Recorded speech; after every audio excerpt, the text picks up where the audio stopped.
After a sleepless night, through a horrible storm, I came across a praying mantis. It was soaking wet, struggling to function, beaten down, and barely alive. My heart broke for it. Such a beautiful creature defeated by the elements. I didn't want it to suffer, so I wrapped it up in a paper towel and gently put it out of its misery. This was hard enough, but then my stomach dropped. What if it had just been too wet? And if I had just been patient and left it out in the sun, it might have dried off and been okay. That was the first time I ever killed anything. I've never hunted or fished. I gently usher insects back outside whenever I find them creeping around my room. I hate being responsible for the pain of another living thing. Now, my ex-girlfriend might disagree, but animals and insects don't talk or judge me or think my goals of a career in entertainment are stupid and that I'm not doing enough in this relationship to maintain an acceptable level of communication and that we've grown so far apart she doesn't know who I am anymore. And how are you supposed to love a stranger?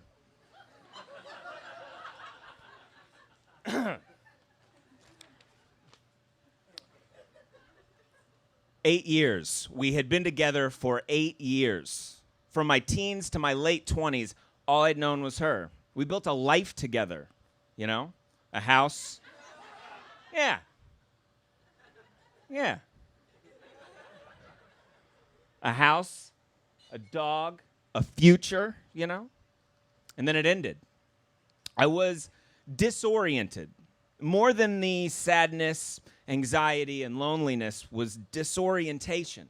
It felt like a head injury, or when you oversleep and it takes way too long for your brain to wash away whatever fever dreams happened in the last couple hours after you missed the alarm. But I functioned. I went to work and school. I moved out, found a studio-sized back house in a bad neighborhood. A difficult transition from the condo we shared in an area I grew to truly love and feel safe in.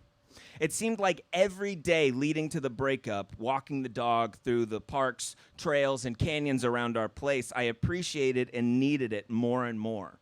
So saying goodbye to it, her, and our sweet Labrador Indy. You're goddamn right, all. Who I'd raised for 4 years since birth, was devastating. The only thing that saved me was the freedom. You know, the freedom that comes with any breakup, the domesticated beast sent back into the wild freedom. It was all I had. The idea that I could pretty much do whatever I wanted, you know? I hadn't done drugs in years. Let's try that again. Never mind the fact that they kind of eliminate the effects of my psych meds, you know, one of the reasons I quit in the first place.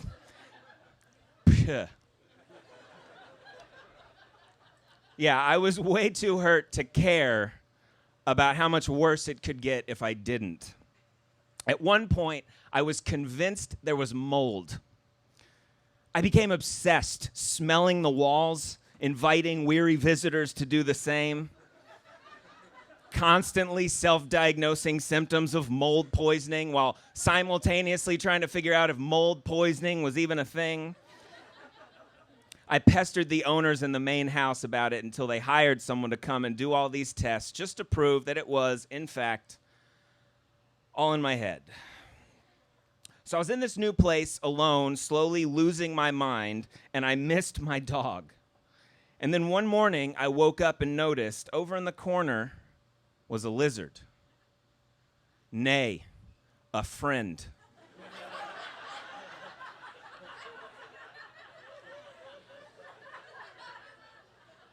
Come to cure my loneliness. I love lizards. They're like tiny dinosaurs. And I love dinosaurs. Every time I see a lizard, I stop and check it out, you know, watching intently as it freezes in place and inevitably runs when I can't help but get a little closer for a better look. This was the first time I'd ever seen one inside, on my turf. I was so happy. I snapped a blurry photo from my bed. But eventually I had to go to the bathroom, unfortunately risking my new buddy's presence, and sure enough, he scurried back out through whatever crack in the wall he came in. For the next week, I woke up hoping it would come back, keeping my eyes closed for a few extra seconds after waking up to take a deep breath. But nothing. I took this way too hard, as I did with pretty much everything else. And then one night, relaxing, watching TV, I noticed it scurry out from behind the couch. I actually made the same face I used to make when my dog and I made eye contact. You know, excitement, recognition. When the lizard realized I was there, it disappeared again, but this time I hopped into action. Not necessarily thinking I'd catch it or anything, more to try to find out where it was coming in. I looked for a minute. The only thing that came close to obvious was this little bit of space between the floor and the bottom of the front door. But it was only when it was open. It sealed when it was shut. So I gave up and went back to the TV, more thrilled than curious. I had a buddy. This happened a few more times. Once, I was even able to catch it. It was the middle of the day. I came in from running errands, and he was sitting on my big denim beanbag chair. I'm not sure what came over me, but I grabbed an empty grocery bag and went for it. I remembered hearing somewhere that tiptoeing can actually be quite loud. You should instead slowly walk from the heel forward if you really want to go undetected. I did this and it worked. Yeah. After a while, I took him back outside, watched him run into the grass, and that was the closest I'd ever gotten to one. Until I came home the next evening. I'd gone from school to work, back to school, barely eaten all day. I rushed inside, eager to shove some food in my face, and was greeted by the lizard, standing right in the doorway, like a dog. I wouldn't have been surprised if its tail was wagging, just like Indy. You're goddamn right, aw.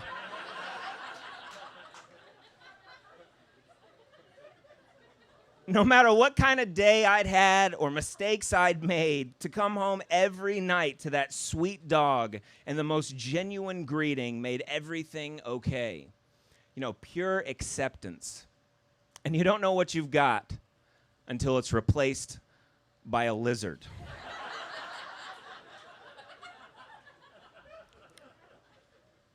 I got ahead of myself and bent down to say hello, but the reptile scurried away, and this time I was determined to figure out how he got in. He ran toward the couch, so I dropped to the floor and searched, but he'd already disappeared. I pulled the furniture away from the wall, checked behind the bookshelf, but was still unable to find an entry point.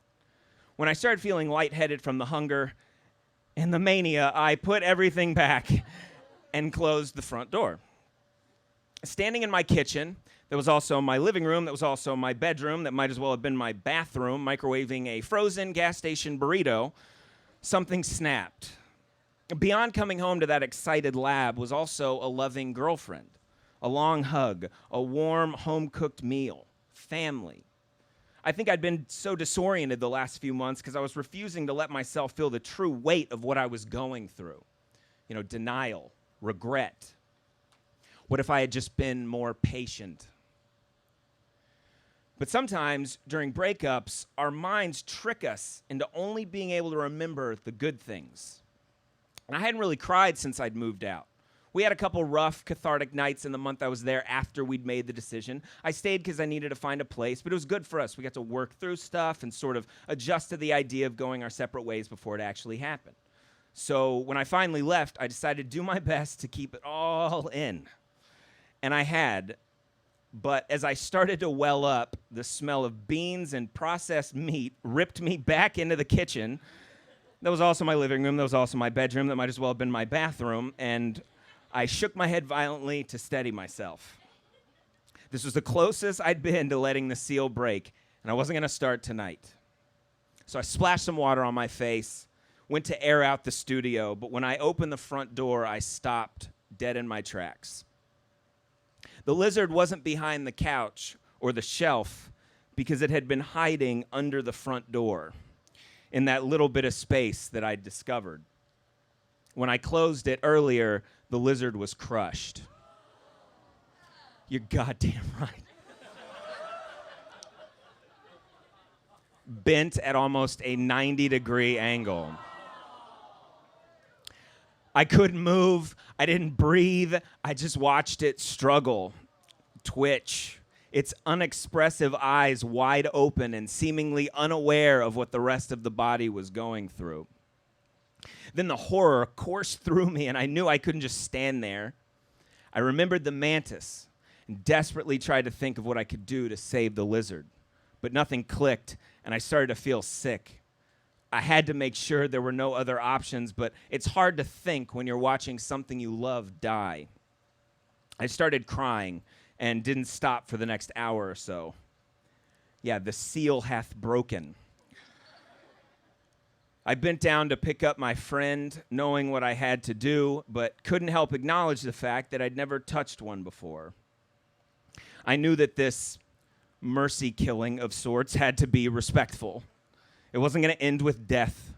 I refused to just throw it away. Okay, think. Water. Okay, yeah, water. I could just drown it, right? It's calm, quick. Okay, a glass, a bowl. No. I had to make sure there was enough water to keep the lizard from floating, and I didn't have a bucket, but I did have giant Ziploc bags. So I filled one up and softly dropped the lizard in. It sank to the bottom and stayed there, both eyes still open.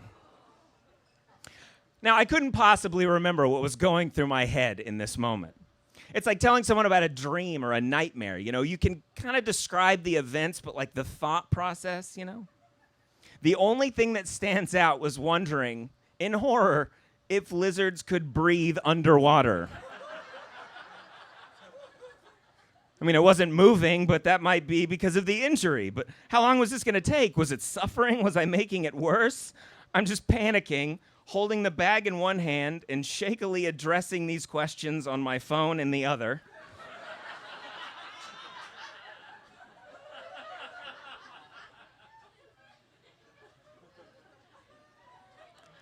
I found the answers I was looking for and was somewhat relieved. This would be over soon. You'd think.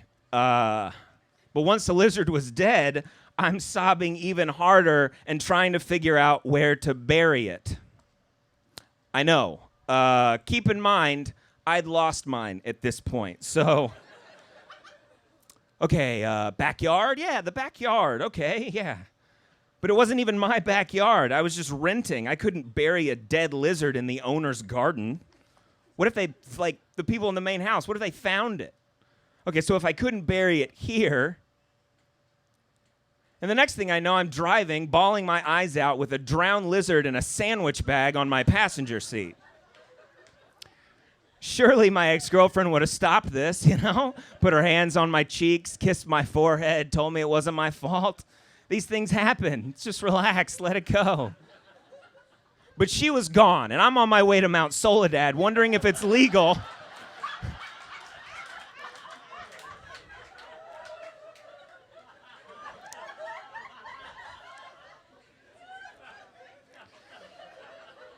Wondering if it's legal to dig a hole around a monument. I couldn't convince myself otherwise, so I headed toward the beach. That would be a proper burial, right? At sea? Well, no, because the waves would wash it ashore, the fish would eat it. All right, in the sand. Well, no, I remember this movie where the killers were arguing about hiding murder weapons on the beach and ultimately decided against it because all the people would be there the next day to discover them. I pictured a kid building a sandcastle coming across my accidental victim. Okay, so now I'm back on the road. I can barely see through the tears. A park? A park. Well, no, I couldn't get past the idea that I had to dig a hole, and A, had nothing to dig with, and B, other people. It was still the middle of the evening, and just the thought of how this must seem outside my own head was an incredible reality check. One that I'm reliving right now. So I ended up back at my little back house on my knees in the garden. Still paranoid that the owners would eventually find my impromptu cemetery. Hopefully after I'm long gone, you know. someone's going to be gardening, and they're going to come across those twisted lizard bones, and after putting the pieces together, will, if nothing else, be relieved that mold guy is no longer their problem. I can't enjoy lizards anymore, and I rarely see them, certainly not with the same frequency as I did before. It's like they know. Either that I betrayed them or that I get that gut punch, throat close, heart sinking feeling when one runs into view. Kind of like when we run into an ex. But the lizards are just sparing me the pain. I moved out a few months later, but to this day, I still think about that hole. I don't remember what I used to dig, only that the hole was deep. Thank you. That was Ryan Hicks, everyone.